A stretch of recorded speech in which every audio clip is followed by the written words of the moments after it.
It's not too hard to think of a long list of things where you and I could say, oh, this is how I love my neighbor.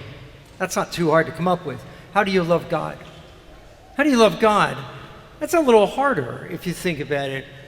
It will help you to remember that love in the Bible is more often than not, quite often actually, a question of choices. What are you choosing to do? It's not a feeling.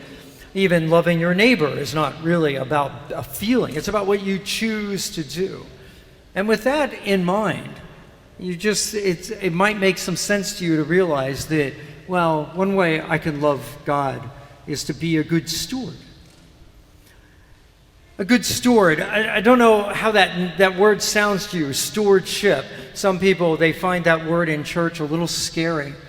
But you may remember last year about this time, Father Anthony and I did a series of homilies on stewardship. That's what we're starting today.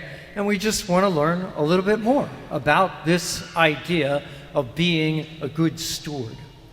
And so if you know some of this, hopefully we'll take you a little bit farther in your stewardship journey. If you don't know any of it, I'm happy to welcome you on the path to better stewardship. Stewardship begins with this idea that everything you and I have comes from God. Everything. That's what being a steward is. You start and you say, well, all of it, everything I have comes from God. And that now it's my job to take care of it. It'll take you a little while if you're new to this to get your head around it. Sometimes it's hard. You say, wait, you mean my paycheck? I worked hard for that. And that was my work. I earned that money. That money's mine.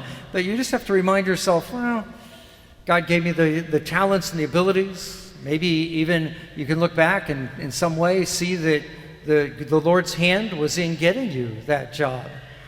And that you are in circumstances that allow you to work and get that paycheck. But see, once you get your handle on that, then it's a question of sort of, well, how do I think this out? I thought today we'd start with time and talent because it's a little easier. Like time, it's easier to think, well, yeah, all time comes from God. It's also interesting, of course, we all get the same 24 hours every day.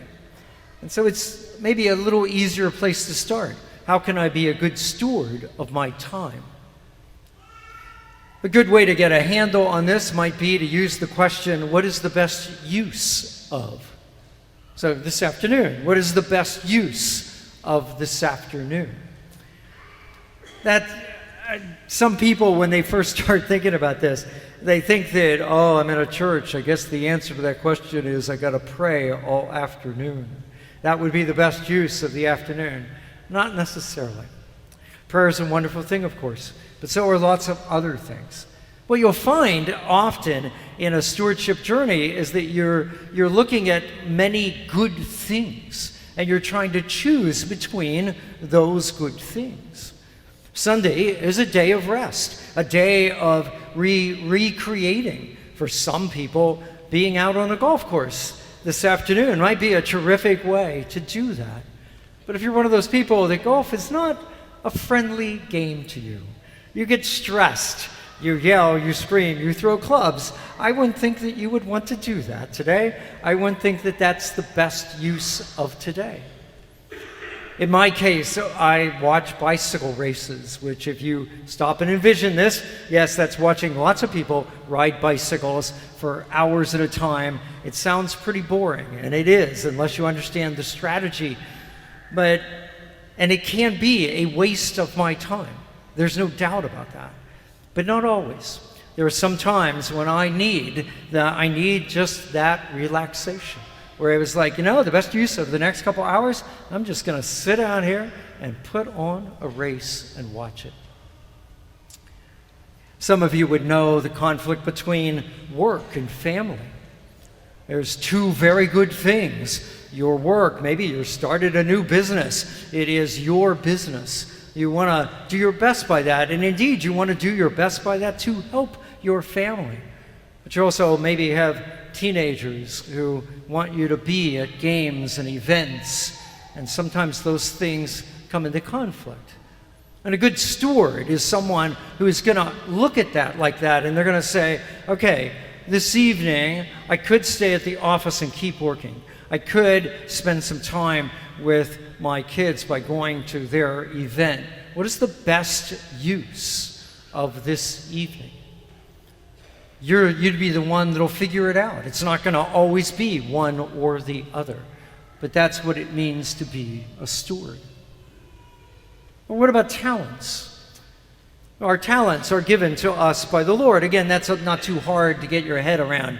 It's pretty easy to think, yeah, the things I'm good at, yeah, sure, some of those I cultivated. Maybe you play piano and you spent a long time practicing. That's a wonderful thing. But that still, that ability comes to you from God. How are you using them? What is the best use of your talents? Now, I need to pause here to make sure you appreciate that we're talking about all talents. So many times in our society, the only talents anybody wants to think of is big talents, public talents. I can sing, I can act, I can be an influencer, I can play sports, things like that. And please understand that you'll do better in thinking about stewardship of your talents, really to concentrate on what many people wouldn't think are talents, but they are. Let me just give you a couple examples. Supposing you are one of those people, you're just really good at detail-oriented work. You know, nothing ever gets by you. You remember all the little things that need to be done. I can tell you, a perfect place where you could put that talent to work is in our sacristy.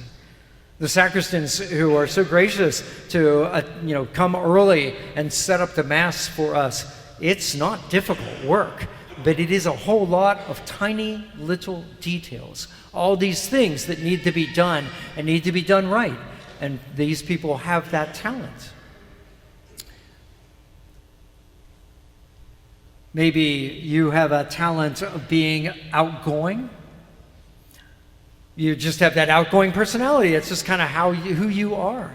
That's a wonderful talent to use here at the parish as either a greeter or an usher, or just where you are sitting and just getting to know the other people who typically sit around you every week. Because if you were you might be sitting next to somebody who doesn't have that talent, and they don't feel comfortable putting out their hand and introducing themselves to you, but you have that talent. You could introduce yourself to them. Find out something about them. Greet them next week when they come to church. One of the things that happens at Coffee and Donuts, I don't know if this has ever happened to you. You walk over there, maybe you're by yourself and you don't know anybody. It would be a wonderful thing if we had some outgoing people over at Coffee and Donuts who might notice, oh, there's somebody who looks like they're looking for a place to sit, and that they would have the confidence, their gift, to go over and say, hey, why don't you come? Let me introduce you to my group and sit down and enjoy Coffee and Donuts, meet some people. You'll appreciate, too, though, that you can use your talents for your own gain. In other words, the idea, what's the best use of this talent? Maybe you could use it for you, not for anybody else. Those of you that are on social media, things like that, even radio, podcasts, stuff like that, there are people who are very talented at that. They're good at making videos. They're good at putting together podcasts and videos and those sorts of things.